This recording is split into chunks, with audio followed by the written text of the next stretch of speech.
15 minutes of workplace chatter you want to overhear. Welcome to the Friday 15 with your host Paul Mastrangelo of First Domino Consulting and Jeff Chilton of Spencer Stewart.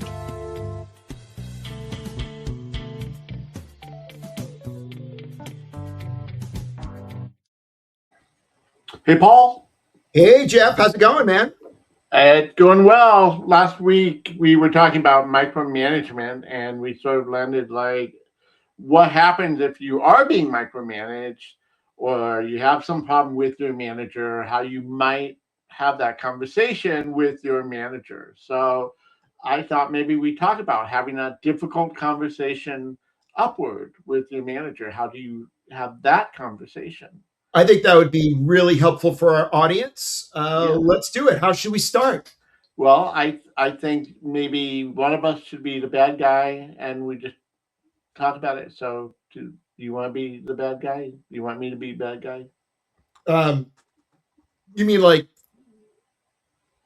serious? No. Gee, why don't you be the bad guy for a change? Because you're Okay. like never the bad guy. You Obviously. never micromanage. How? You know what? I'm putting this down in the record. All right, let's just go. So okay, so you're going to come talk to me and talk to me about my bad behavior, as if. But what would be the first thing that you would come prepared? How would you get ready for this conversation? Well, you just said it, right? Before I'm even knocking on your door, I've got to, take a breath. I got to think about, all right, what's happening? What exactly am I trying to change? And, one of the things that I hate, anytime there's any conversation like this, I hate when someone throws a label at me. Like, oh, the problem is you're so overbearing or you're so, but that doesn't make me feel good. I get on the defensive. But if I were able to actually say something specific about a behavior, like, hey, Jeff, remember that project we were working on last week? One of the things that was sort of difficult for me was, if you're under so much stress, I think you were checking in all the time. And I get that, but it was almost like constant interruption for me. I couldn't get in the flow. I couldn't kind of go outside the box. That type of thing. It's a specific behavior. I think that would go really well. Yeah, I think when we talk about people's behaviors versus traits or labels, it signals right away it's something that they actually can control or change, right? So when you go in and you say, "Hey, you're micromanaging me," or you're just being rude, like whatever, it's like, well, I don't know what to do about that. But just say, "Hey, you're checking in a lot," then well, that's something I can maybe do less of, right? It right away signals what I can do differently potentially. If again, being that I think that is a problem, because that's something that as the evil manager in this situation Let's needs call to you Darth Vader. Let's just call you Darth. Decides that I need to do. Do I have the power to? Yeah. See, well, this is going to be a good ending to this episode. So, all right. So you come in, you have a behavior in mind. You come in, how you starting this conversation? You're pointing a finger at me, and you said, "You are acting this way." Yeah, that's going to go over really well. Yeah, that's the thing, right? So I don't want to put you on the defensive because let's face it. I mean, seriously, if I were to, be kind about Darth Vader, maybe Darth Vader's got a lot going on. Darth Vader, we didn't know until later in the series, has got the whole Emperor. That dude is like, he's got the Sith thing, the lightning. I mean, he's bad news. No wonder Darth Vader was a pain in the butt. So the ability for you and I to talk about what we have in common, like, hey, we're trying to get this done, for the Sith Lord. And so that puts us on sort of the same side of the table a little bit. I think the more we can do that and the more we can explain or I can bring to you again, and I started doing it when I first started giving an example. I know you're under stress. I know we're both feeling it, right? And you're probably getting it worse than me. That idea of, again, it's us. I do understand the stuff that's going on for you that I don't have, right? What do you think? How would you react if I came to you with that sort of scenario?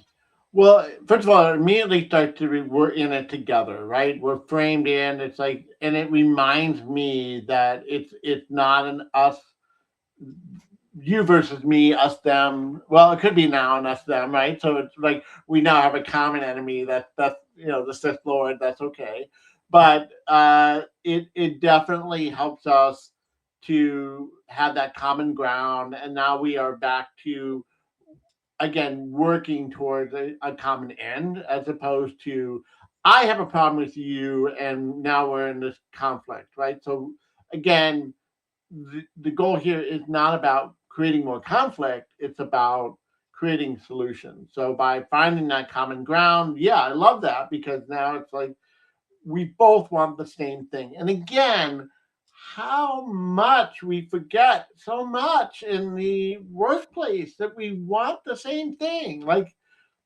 it always like, oh, yeah, we all want the project to fail, right? Is that the goal? Like, Right. oh, yeah, we all want the business to go under. That's the customer. Yeah, we want the customer to be miserable and unhappy. Yeah. I mean, it's not what we want. And we sometimes act like half of the people in the room aren't cheering for the same team. We are all on the same team. We might all have our own bag of rocks that we're carrying around with our own problems. Mhm. Just keeping that in mind and saying, hey, how are we going to work on this together? So I love that Yeah. we come in and reframe it that we're both under pressure, or how do we get to get back on the same page. But you have feelings, Paul. It's not just about me and this pressure I'm feeling. Well, well, it's actually good that you bring that up. I can think of certain situations where I had coworkers who were way more anxious about things than I was. And in the moment, I was like, your emotions are dumb. Like, why would you think that? Why would you feel that way? That's ridiculous. And of course, that's it was someone else, someone that you don't know. His name was Meth Moulton. Anyway. Oh, I know Meth. It's Dr. Meth to you. But you know what I'm saying? We do really, there are times where we're in our own heads. I said this yesterday. I'm in my own head 24 hours. Sometimes I forget that other people's heads are designed differently. They sound different. They're reacting differently. And so you're right. I think the idea, and ideally, if I come to you with a problem, and I want to make sure that the audience understands this, I think from mediation, right, conflict resolution, if I'm the one coming to you with a problem, I want to state it where it's like, this is a problem I've got. I'm asking you for your help. I want that relationship where we're solving a problem together. Like, hey, boss, here's what's going on. You did these things. It caused the following things to occur. And yeah, it did have an impact on me. And it was a bummer. I didn't feel like you trusted me. I didn't think like you thought I was capable. And it was a little annoying because I really wanted to do a good job. Again, that reminder, like you said, of course I wanted to do a good job. So I think that, obviously we don't know the relationship if, our audience members have with their bosses, right? So the idea is like, I've got this issue. I think we can tackle it together. Let me explain it. And then the idea of setting it up as like a problem solving, it's like almost like a mystery we've got to solve, or a puzzle we've got to solve. To me, that would be spectacular. But going back to that, I've got to think about how you feel. If I came up with a solution and presented it to you directly, because sometimes you hear that advice. Hey, Paul, if you've got the problem, don't just come to Jeff and complain. set up what the problem is. So, Jeff, here's exactly what you need to do. I don't know. How would you react to that? I feel like that's almost like reverse micromanagement. Yeah, exactly. Well, and as I said, it's opening the door for the dialogue as opposed to here's the problem, here's the situation, here's how it's affecting me, and here's how I want to solve it. I think it is more opening the door for how can we work this out. And because again, you're only seeing one side of the situation. You don't know what the Sith Lord is saying to me and putting demands on me that I need to, bring into things like, well, what you're not aware of is timeline has changed, and I'm trying to communicate that to you, but maybe I'm not communicating that the best way possible. So let's talk about that, right? So maybe that reframes what the problem really is because you're presenting it as, oh, I thought the problem was A. No, the problem's really B, but I didn't express it the right way. So it gives room for the right framing of the actual root problem rather than just it is my way the only way, which I think again, if you go in rigid, if you make it a rigid conversation, it is not going to end well for either one of you. You're both, leave the conversation feeling gross. Well, Jeff, hypothetically, with my boss, Meth Moulton. Oh man, he's so smart. And humble. So the thing with Meth is, I feel like no matter how I present it to him, the conversation's going to be rough, kind of uncomfortable. How do you think I should prepare for that? Okay.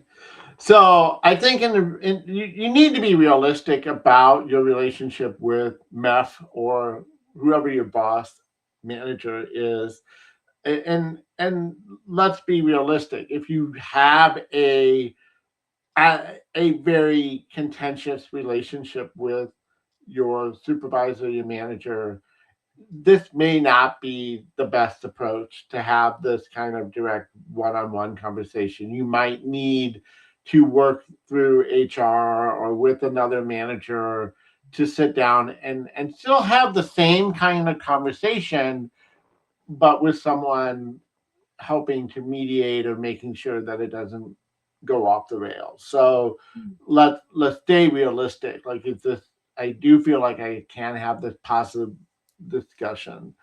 If it just this is someone that's rough around the edges, the rule that I have found to work well and that I've shared with others is think about yourself. Most of us are pretty good gauges of civil and appropriate behavior.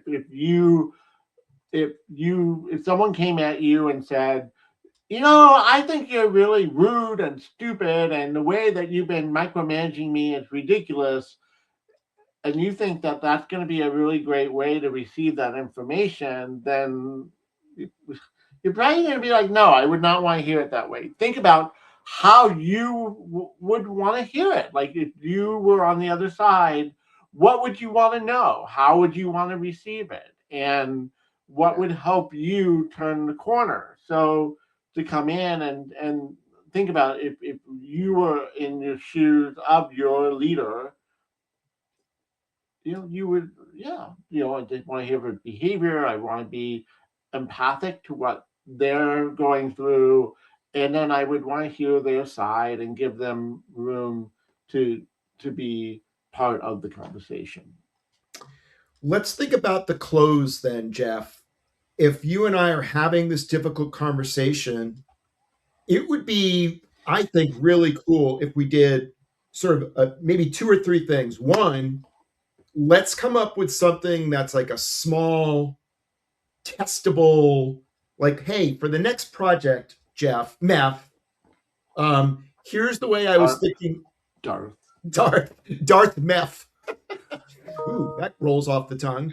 Why don't we try this out? And then if we have agreement to that, I think the next step would be, now, what do you think what does success look like? Like if at the end of next week, I'm thinking I'd like to see us, be on time, come up with something that's really creative, and obviously I'm feeling good about it and you're feeling good about it.